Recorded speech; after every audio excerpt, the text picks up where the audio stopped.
I'm here with Tropical Smoothie Cafe CEO Charles Watson, who will be breaking down the smoothie chain's record-breaking sales this past quarter in the midst of a pandemic, what those numbers mean for the future of the brand, and more. So we saw yet another quarter of record-breaking sales for you guys. Could you walk me through the whys and hows of your 19.5% increase in same-store sales during Q3? Well, I may sound like a broken record, but at the end of the day, we've got great franchisees. We're in the business of supporting franchisees, and they're in the business of selling fantastic food and smoothies. So obviously, let me thank my franchisees first, and especially in this environment, right? It takes a lot of grit and a lot of toughness to be able to have weathered this storm as we have, and then to come out of it and finish Q3 at 19.5. So big thanks to the franchisees for executing out in the field, because at the end of the day, our franchisees, they got to own that 3 to 5 mile radius around their cafes, and our franchisees are doing that, and they're great members of their community and serving their communities. But after that, I would say that what we've been able to execute on is two things. I think that the tide has come our way in terms of, and this is most unfortunate, I would not wish this pandemic on anyone, but the necessity to be a little bit healthier, right, has certainly come to the forefront when we've dealt with COVID. I think we're a brand that sits right on that razor's edge between health and taste, and we provide optionality to our guests. At the end of the day, the American consumer wants a convenient and healthier option, right? I always tell people, if we served wheatgrass on cardboard, we wouldn't have 900 locations, because there's a much smaller sect of people that are interested in that. So the healthier, being aware, and people wanting to nourish and fuel their bodies has been a big point. And our focus on convenience.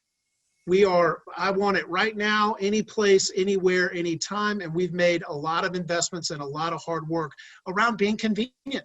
Tropical Smoothie Cafe is an overnight success after 22 years, right? So we're at a stage now.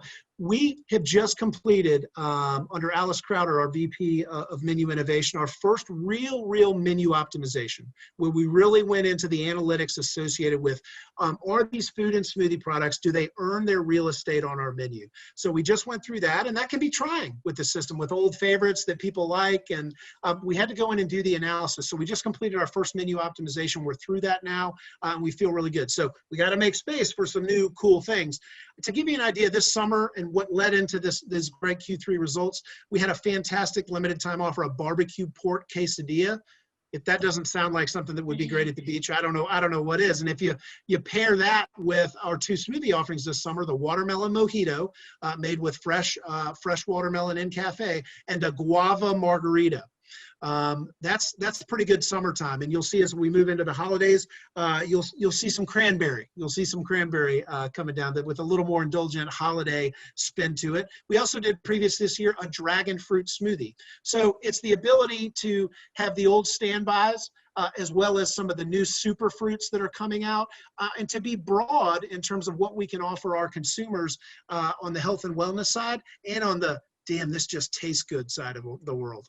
So lots going on in menu innovation, and we're excited to continue to do that, because we think that is key to continue to keep our consumers engaged with us, to have new news and new fun things that are coming out, because we learn new stuff about health and wellness every day. So another key part of the accessibility puzzle then is accessibility. So could you talk a little bit about your strategy, kind of jumping off of the menu innovation standpoint, your strategy of making Tropical Smoothie Cafe more accessible? Sure. Well, the first piece is that I think we have a product that lends itself to travel, right? Have Smoothie will travel. One would think, why would I order a smoothie, through any of these digital channels?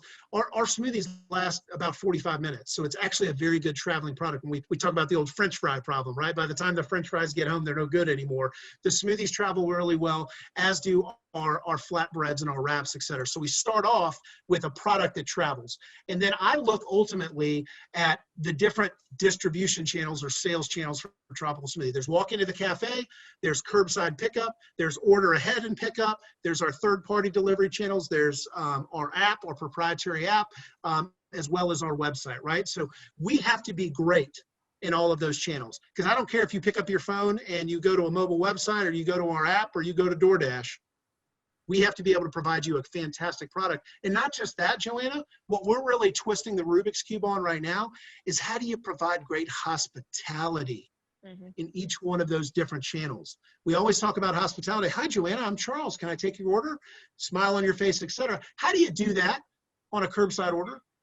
How do you do that when it's a DoorDash delivery person that isn't an employee of yours? Well, we better figure it out, because in order to be accessible and be anywhere, any place, anytime, we still are in the hospitality business. And so that's what we're working really hard on, because that's new things. That's packaging, that's speed of getting the delivery there, et cetera. So we've got a lot on our plates, as do many brands, to how to twist that Rubik's Cube and really understand what the right fit. How do we get Tropical Smoothie Cafe across when you may not be spending time inside of a Tropical Smoothie Cafe? It sounds like you have a lot going on and a lot coming up. So what are some of your goals and projections for the rest of 2020 and 2021? Sure. 2020, we're looking for a positive comp sale. We're trying to beat last year. We were up over 5% in comp sales last year, and we're really trying to beat that 5. So we're going after that from a comp sales perspective. The bigger goal ultimately for us is not comp sales year over year. The ultimate goal is franchisee profitability and average unit volume, right? So to give you a better longer term view, it's, how do I get this brand to $1 million average unit volume? A brand that's about $335,000 to $350,000 to develop with a $1 million AUV, we're not going to need franchise development anymore. That sells itself, right? So really focused on that AUV, focused on getting the whole system to 18% profitability, focused on moving our digital trend. We're at about 37% digital. We want to get that to about 65% over the next 5 years.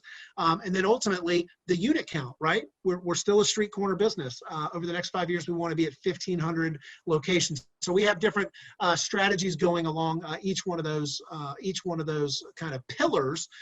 But ultimately it comes down to, it's got to be a great business model that makes franchisees money. And if we do that, everything will work out.